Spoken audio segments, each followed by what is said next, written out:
What's up, guys? It's Josh here from KeepItTechie, and today we're looking at something a little different, and that's Fygo OS. Now, when most people hear Linux distro review, they probably think about a desktop operating system. You know, something like Linux Mint, Fedora, Ubuntu, Arch, Debian, all of that good stuff. But Fygo OS is not really trying to be your everyday laptop or desktop operating system. This is more of a NAS and private cloud operating system. So the real question is not, can this replace Windows on your main system? The better question is, can this help me build my own storage server, backup system, photo library, media server, or self-hosted cloud at home? And that matters because a lot of people are tired of paying for cloud storage, tired of having their photos and files spread across 5 different services, and they want more control over their data. But at the same time, building a NAS from scratch can feel intimidating. So in this video, we're going to look at Fygo OS, what makes it unique, who it's actually for, and whether it makes sense in the Linux and home lab space. And of course, if you enjoy Linux, self-hosting, open source tools, and practical tech education, go ahead and hit that like button and subscribe to the channel. It helps the channel grow, and it helps more people find content that can help them learn Linux and break into tech. Now let's get into it.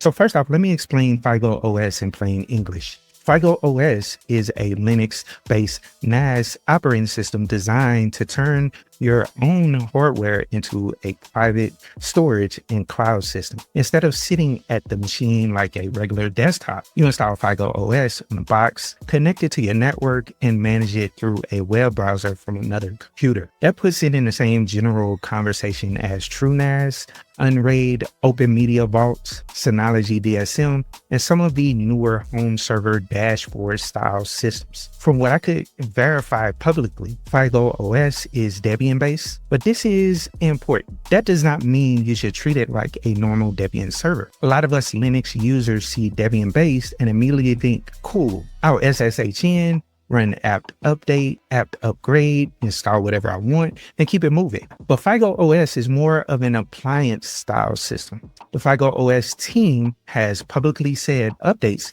should be handled through the system settings, not by manually upgrading everything with apt like a regular Debian install. That tells me Fygo OS has its own stack, its own services, and probably some custom pieces that need to stay in sync. So yes, Debian is underneath, but as a user, you're mostly expected to manage it through the Fygo OS interface. And honestly, that makes sense for this type of system. When you're talking about storage, backups, shares, users, photos, and remote access, a lot of people don't want to manage every little piece from the terminal. They want a clean interface that keeps them from making unnecessary mistakes.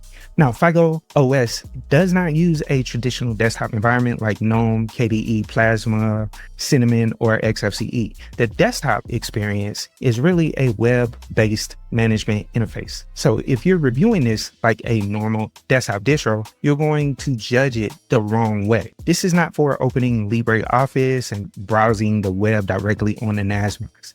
This is for managing storage, apps, users, media, photos, backups, and services from your browser. Now, what makes Fygo OS interesting is the feature set they're trying to bring together. You've got support for x86 and ARM hardware, so this could work on different types of machines depending on compatibility. That could be a mini PC, an old desktop, a dedicated NAS box, or certain ARM devices. For storage, Fygo OS lists support for ext4, Btrfs, and ZFS. That's important because those file systems serve different types of users. ext4 is the classic stable Linux option. Btrfs gives you more modern features like snapshots. ZFS is the heavyweight option that a lot of storage people love because of data integrity, snapshots, and pooling. But here's where expectations matter. If you're brand new, a guided ZFS or Btrfs setup inside a web UI may be helpful. But if you're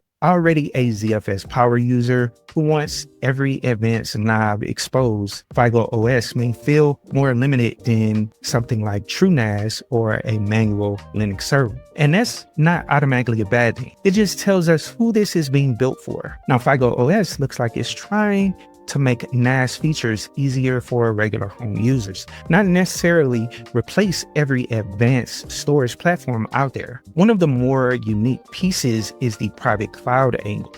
Fygo OS has features around photos, media, file sync, backups, Docker, virtual machines, snapshots, resource monitoring, and remote access. The local AI photos feature is especially interesting because a lot of people want a private alternative to cloud photo services. Let me explain why this matters. Most people don't really care about file systems at first. They care about problems. Like, for instance, my phone is full, or my photos are scattered everywhere, or I don't want to keep paying for cloud storage, or I want my family to access files at home. Or let's say something like I want to back up my laptop, or I want to learn self-hosting without building everything from scratch. That's the real problem Fygo OS seems to be aiming at. It wants to give you a NAS that feels more approachable, storage, photos, sync, media, and apps all in one place. Now, Fygo OS also supports Docker, which I thought was super cool, and that's a big deal for home lab users.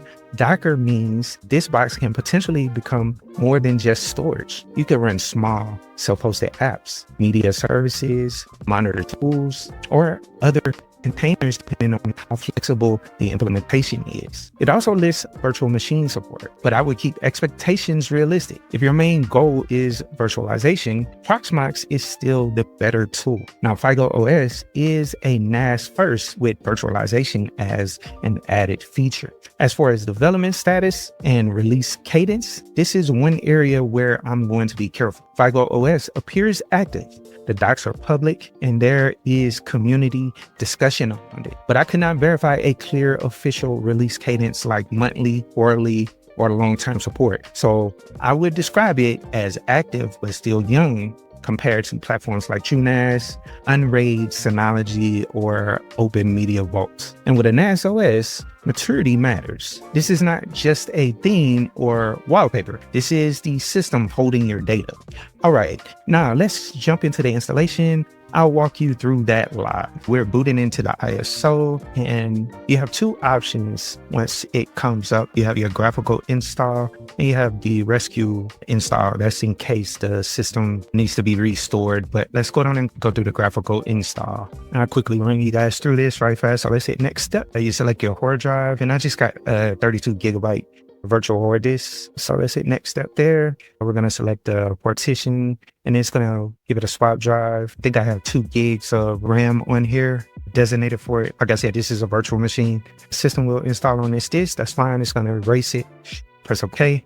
And that's pretty much it right there. It's going to create our partitions and then install our operating system from there. And I'll kind of speed this up in case something else pops up. And I'll show you guys that if we have any other options that pop up for you to select. All right, so the installation is complete. Right now it's set to DHCP. We can set a static IP address later, but let's just go down and hit save. Right now we know what the IP address is 100. Press OK. It'll reboot. And it'll keep that IP address of 100, and then we can boot up into the operating system. Now, once this comes up, there's nothing more you need to do here. You can just ride right over to the IP address that's here in the port. So just make sure you take note of what it is and just go to the port number as well in your browser. So let me switch over there right fast so I can walk you guys through the final setup. And from what I remember, my IP address was 10.10.0. 100, and then the port was 5666 and percent. I'll bring it up right there, and then all you have to do is click start your NAS journey, and then this will allow you to set up your device name and your administrative account as well as your password. So let's go down and set that up. So OS, and then we're just gonna name it admin, which is fine. And then let's go down and type in the passwords. And that's one cool thing about this, like you can just quickly set this thing up with no issues. So let's go enter Fygo OS. We'll set up our accounts and let's go down and log in. Yeah, and this takes you to the license. I just want to show you guys this. So it's free for lifetime, basic NAS with fewer users on a storage device. And then you also get a 30-day trial. But all you have to do is hit activate now. This will take you to the trial view. And then you can hit here and hit update now. This will run all your updates to the system. And then also, if you have like drives on your system, you can go on and set up your volumes, and you can install all your photo applications, like pretty much all your applications on the system. Now, this update may take a little time because I believe I downloaded this ISO maybe like 2 weeks ago or so. So I'm not sure how many updates is on this thing. So I already started it, so it may take a little time. But that's pretty much it on the installation and setup. But as you can see, it pops up with your updates, and all you have to do is click install, and it's very simple, and it pretty much has all your applications on here. And I'll do more of an in-depth review at a later date. This is just a basic walkthrough. All right, now that we've looked at Fygo OS, let me give you my honest thoughts. I like the idea behind it. There is a real need for something that makes home storage and private cloud tools easier to approach.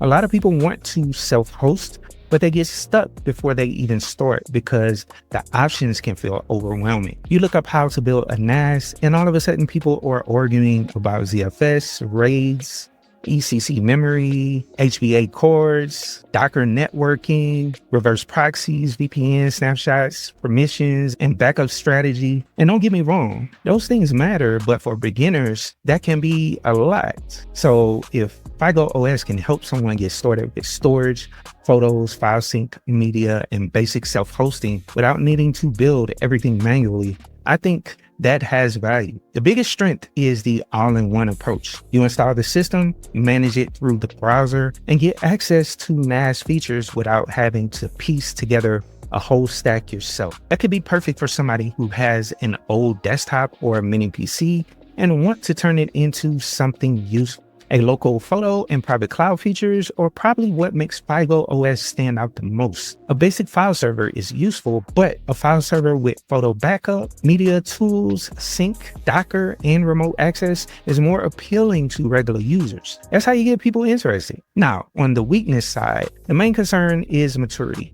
Fygo OS is still newer, and that means I would test it before trusting it with important data. I'm not saying don't use it. I'm saying don't make it the only place your important data exists. And really, that applies to any NAS. RAID is not a backup. Snapshots are not a full backup. A NAS by itself is not a backup plan. If your family photos, business documents, or important projects matter, you need another copy somewhere else. Another concern is control. Fygo OS is designed to be managed through its own interface. That makes it easier, but it also means advanced users may feel boxed in. If you like having full control over the operating system, packages, services, and storage configuration, you may prefer plain Debian, Ubuntu Server, TrueNAS, OpenMediaVault, or Proxmox. The update model is also something to respect. Since Fygo OS is Debian-based, but not meant to be updated like a normal Debian install, you need to follow the Fygo OS update process. If you start forcing package upgrades manually,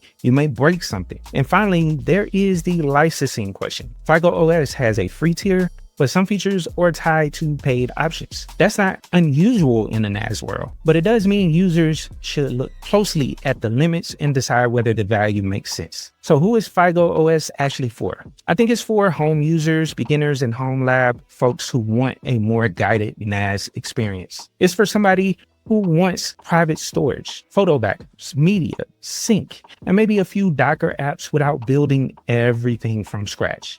I would say it's not for someone looking for a traditional desktop distro. It's not for someone who wants full command line control over every port of the system. And it's probably not the first choice for enterprise storage or serious virtualization. Where it fits in the Linux ecosystem is pretty clear to me. Fygo OS is trying to sit between home server dashboards and more advanced NAS platforms. It wants to be friendly enough for regular users, but still useful enough for home lab people. And that's a good place to be in if they can keep improving the platform. So my final take is Fygo OS is worth watching and worth testing, especially if you're interested in private cloud storage and home NAS setups. I wouldn't overhype it as the best NAS OS out there, but I do think it has an interesting direction.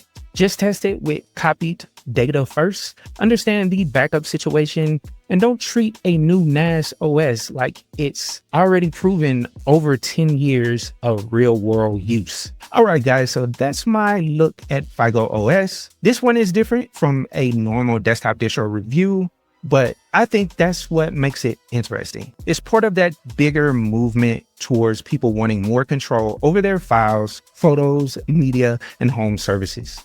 And that's something I always encourage on this channel. You don't have to learn everything at once. Start small. Install it in a virtual machine, test it on spare hardware, create a share, back up a folder, try the photo features, see how Docker works, break something in the lab, fix it, and learn from it. That's how you build real skills. Now, I want to hear from you. Would you try Fygo OS? Are you using TrueNAS, Unraid, OpenMediaVault, Proxmox, Synology, or something else? And what would Fygo OS need before you would trust it with real data? Drop that in the comments, because the KeepItTechie community always brings good perspectives, especially around Linux and home lab setups. Now, if this video helped you out, go down and hit that like button, subscribe to the channel, and share it with someone who is thinking about building their own NAS or private cloud. I'm Josh from KeepItTechie, and as always, keep learning, keep building, and of course, keep it techie. I'll catch you guys in the next one. Peace.